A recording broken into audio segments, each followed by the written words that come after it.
Fears of a widening war are growing in the Middle East, and no one has immediately claimed responsibility for the assassination of Hamas's top political leader, Ismail Haniyeh. How was this executed, and should we be anticipating an even larger retaliatory response from Iran? Let's bring in Lisa Daftari, foreign policy expert. So it is assumed, though not confirmed, Lisa, that Israel was behind the takeout of Ismail Haniyeh. And it's really interesting that they could have taken him out any time in either Qatar or Egypt because he was there a lot. But that would have created a huge rift in the Arab world. That's something that Israel couldn't do.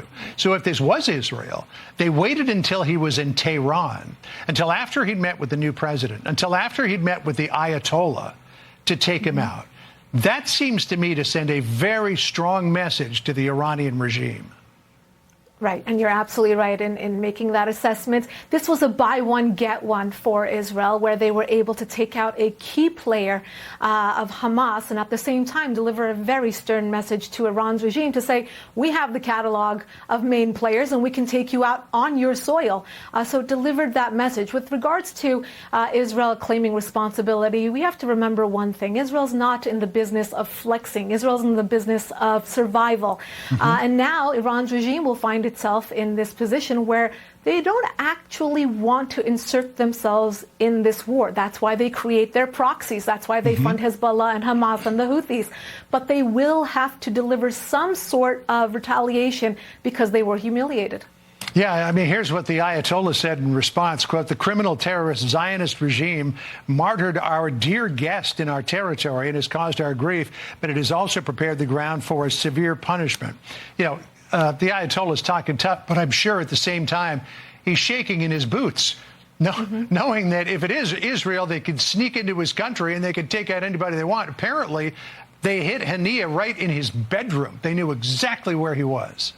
They knew exactly where he was, and they were able to use the airspace. There's vulnerability there, and that's exactly the message that Israel wanted to deliver. Look, when people talk about this particular moment causing an escalation in this war and making it wider, for Israel, every single day, it's a wider conflict. They are fighting so many different fronts, with Hezbollah with weapons pointed towards them, with Hamas, with Palestinian Islamic Jihad, with the Houthis, with insurgencies inside Syria and Iraq. And we have to remember one thing. For as long as the Islamic Republic regime in Iran has this funding, it will continue to fund and to support its proxies, and Israel will continue to have to fight these battles. So a lot of people are wondering, what is this going to do for a ceasefire? Is it going to erase any possibility of it? And I'm wondering, well, maybe it's going to accelerate the possibility because Yahya Sinwar is the last man standing.